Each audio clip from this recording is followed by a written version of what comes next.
Good morning, guys, from my campsite in the Coconino National Forest, just northwest of Flagstaff, Arizona. I'm currently experiencing one of the worst things that a full-time traveler that primarily boondocks in the middle of nowhere can possibly experience, and that's vehicle problems. I'm out here all alone, and I rely on my truck for so much.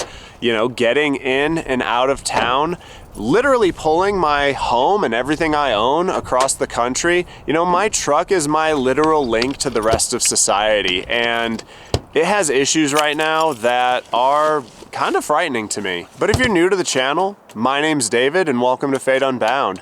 I travel across the country and I almost exclusively boondock out in the middle of nowhere, like where I'm at right now. I live off-grid. I have solar on the roof of my trailer, a lithium battery bank that powers my life. I carry around tons of water and propane for heating so that I can be in these remote areas for weeks or even months at a time. Like this gorgeous area I'm in right now. At 8,000 feet in elevation in the Coconino National Forest, man.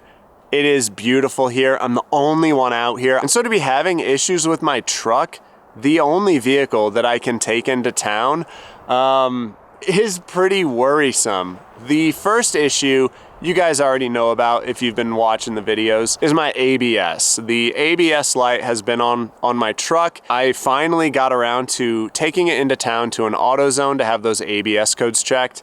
I do have my own scanner, but it doesn't scan ABS codes because of course they're two different things.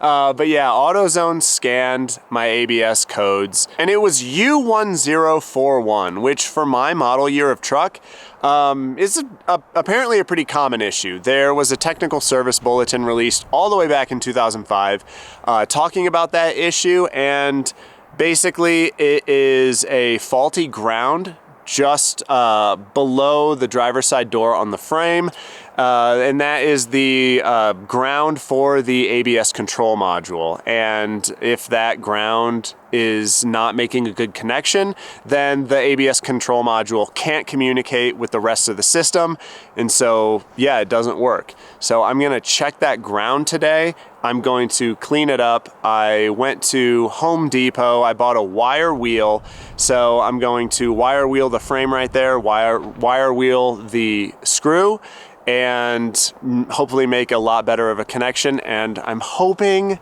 my ABS issue is solved, but that's not the only thing wrong with my truck. It just a few days ago started giving me this warning that says battery not charging, and the voltage gauge on my instrument cluster was hanging just above 12 volts, like 12.5 volts, which is not normal. You know, it should be well above 14 volts when the truck is running. So I don't know if I have a bad battery. I don't know if I have a failing alternator. I don't know if it's a bad ground or a bad voltage regulator or what, but I'm gonna start diagnosing that today too, because, you know, while the ABS issue, it's definitely a big problem, that's not gonna strand me somewhere. But my battery's not charging. That can strand me out in the middle of nowhere, and I'm just about, like, I meant to leave today, but I can't. I have to solve this because I'm about to be driving across Nevada through some of the most remote and barren parts of the entire country, and I can't have my batteries dying when I'm in the middle of nowhere. So I'm gonna start with the ABS problem, and then we're gonna get to the trying to figure out why the batteries aren't charging. Right, so right here is this ground. Oh my gosh. It's completely loose, you guys. Look at that. That thing is just wiggling around. That's not even tight. But all right, we're gonna take this bolt out anyway, and we're gonna wire wheel that connection so that, yeah, it's just making a really nice ground connection.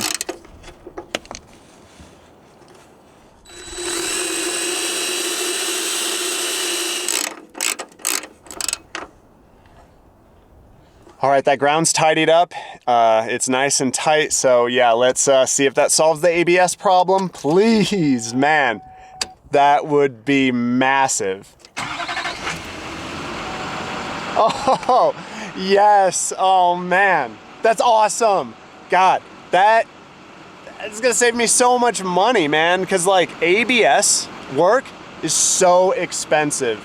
I can't even imagine how much it would cost, thousands of dollars, to take it into a shop. But check it out, no ABS light, baby. Oh man, that's awesome. All right, well, on to the next project now. I'm just waiting now on the batteries to charge.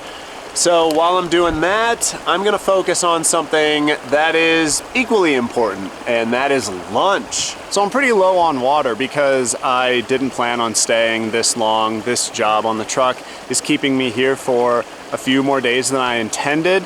And yeah, since I'm low on water, this is gonna give me a really great chance to try out some emergency drinking water solutions that I've got and haven't had a chance to try yet. And it is from Membrane Solutions. I've got a water bottle that has a filter that just screws right into the top cap, and you can just drink right out of any water source. You know, there's been a lot of snow here recently, so I've got this stream nearby that is being fed just by that snow melt. And I also have this 6-liter bag that I can fill up if I need a lot of water. And it has this inline filter that, you know, you can just open up this clip and it'll feed that filter. And you can just fill up any sort of water container that you'd need. All right, so let's give it the old taste test. Bottoms up, guys. That tastes amazing. That is tasteless, actually. It's extremely refreshing because, like I said, it's snow melt, and so that water is really cold. And wow, yeah, that's really great. I love that. That gives me a lot of peace of mind, which is why I got this in the first place. You know, if something happens, my truck breaks down, I don't know, I'm out in the middle of nowhere, I run out of drinking water. This allows me to still have drinking water for me and the pets. And it's totally safe. It filters out like 99.99% of bacteria and viruses, parasites, and protozoa. So like if there's anything in the water, you know, the biggest thing you think about is Giardia. It's going to filter that out, and yeah, you've got no fears then in drinking these freshwater sources. All right, now I'm excited to test the water using this hanging bag method. So yeah, got the filter straw right here. All right, time to give this one a taste too. Again, this is without the filter for the bottle. It's just straight from that filter. Wow, that's really good, man. That is really good water. That's so cool. I love it. And both of these systems last a good amount of time before they need to be replaced. For instance, this filter can filter out over 1,300 gallons before it needs to be replaced. And this water bottle and the filters inside of it are only like 30 bucks. That's incredibly cheap for the peace of mind. And I can get you guys 20% off even that if you use promo code FATEFILTER. Yeah, I'll drop links in the video description below. Yeah, you guys should really check these out if you're an RVer, camper, hiker, whatever, or if you just want to have an emergency water situation. You know, even people living in cities, sometimes some things happen, storms, extreme weather, who knows? And it's just good to have a backup for something as important as water.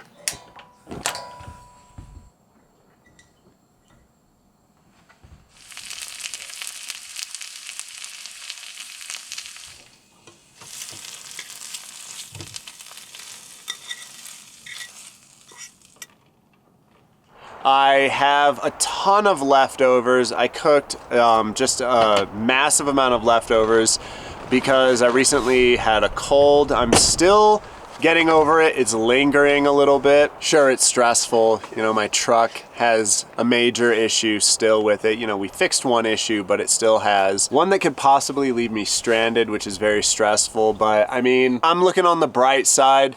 Silver lining is that I'm out in nature in this beautiful area. It's a beautiful day. The warm sun is shining on me. I'm working outside, you know, fixing up my own truck. And so, you know, things could be worse. Yeah, I'm a little stressed that I'm not going to be able to figure this out, or it's a more serious issue than just either a battery or the alternator. But you know what? It's still a good day. While the battery's charged up to full, I just checked everything else that I could. I got up under the truck and searched around and was able to find both of the battery grounds that ground to the block of the engine. The one was completely covered in grime, so I cleaned that one up really well, wire wheeled the contact point and then reconnected it. And then the driver's side battery ground also didn't look bad. It wasn't corroded or anything, but I wire wheeled that one really clean also. And then I cleaned up the terminals on both batteries also. And then once the batteries were completely fully charged, I disconnected them from the charger and then let them sit for a little over an hour, between 1 and 2 hours, and then measured the voltage on both batteries, and both batteries measured fine. If they had a dead cell, they would not be measuring in upper 12s or 13 volts. I could have let them sit a little longer to fully settle down, but I'm pretty confident those two batteries are fine. And then I fired up the truck after connecting the batteries again and measured the voltage coming directly out of the back of the alternator, and it only measured 12.5 volts, and I'm pretty sure that's only because that's the voltage that's coming from the batteries to that point. And so at this point, cleaning up all of the grounds and, testing the batteries and testing the alternator, I think it's pretty clear that I just have a bad alternator. I like to go through all of these diagnostic steps. I really don't like just throwing parts at my vehicles. It's a good way to waste money. So yeah, at this point, I'm pretty certain it's the alternator. I called Napa. They've got one for about $200 out the door. So I'm gonna run into town. Hopefully there's enough charge in my batteries to get me into Flagstaff and then back out. I mean, I really don't have another choice. This is my only vehicle. But since I've got 2 batteries in the truck because it's a diesel, and they just got fully charged, they've been sitting on the charger all day, I'm feeling pretty confident that I'm not gonna get stranded somewhere.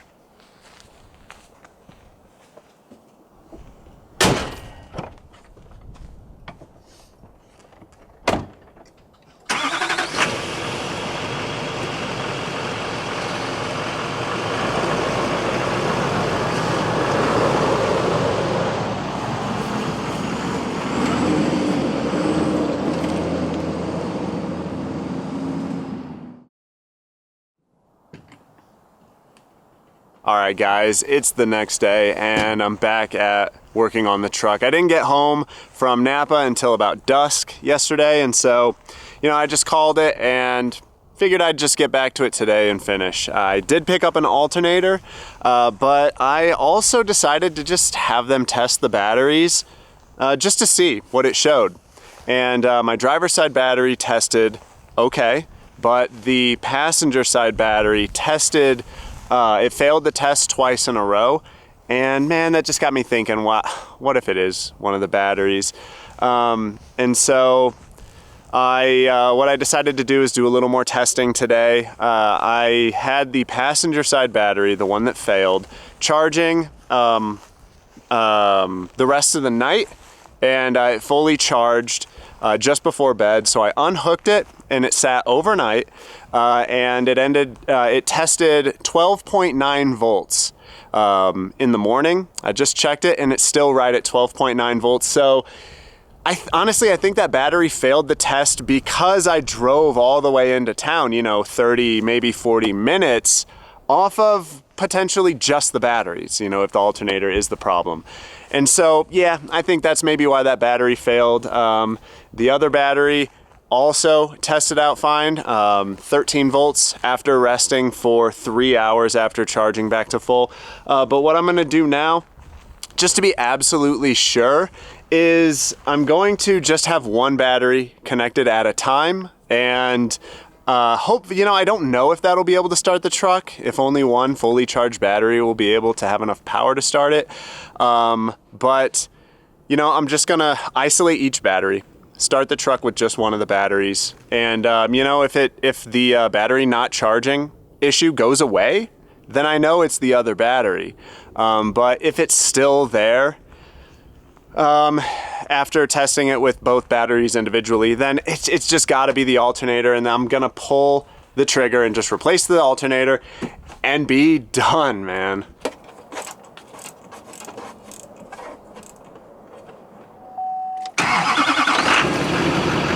Okay, battery not charging issue, still there.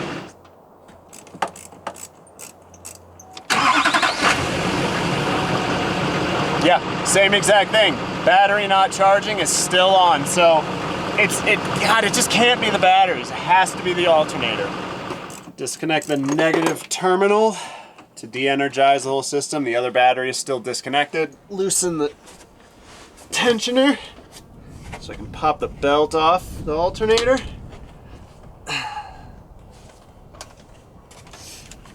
Disconnect the control plug and the wire on the back that carries the charge. And then remove these two mounting bolts.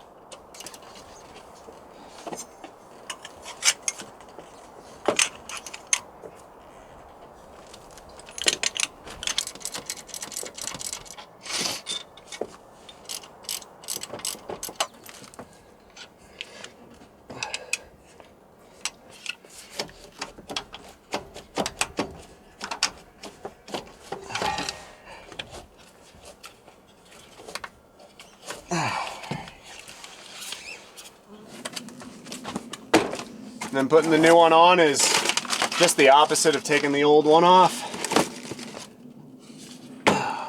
It's easy enough.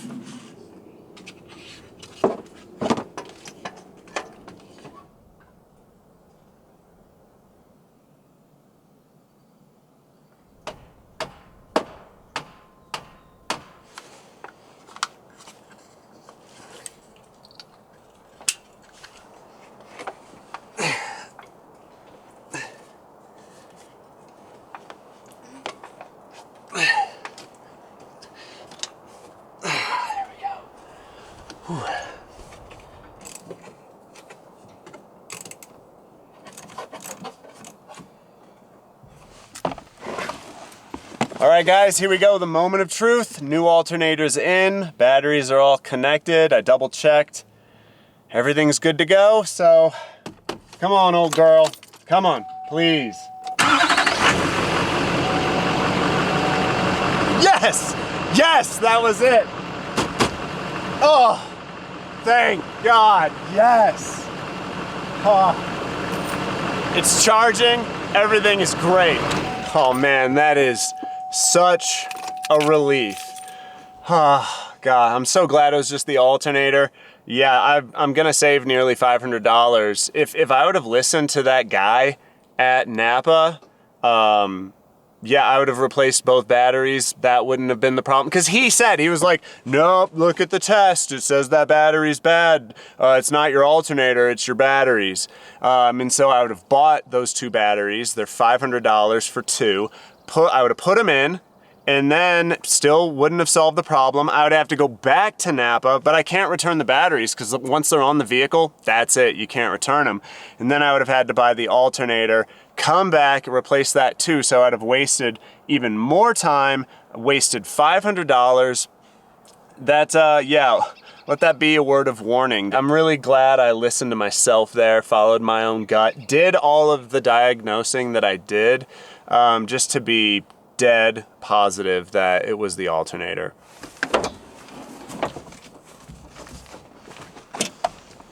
Oh man, what a relief.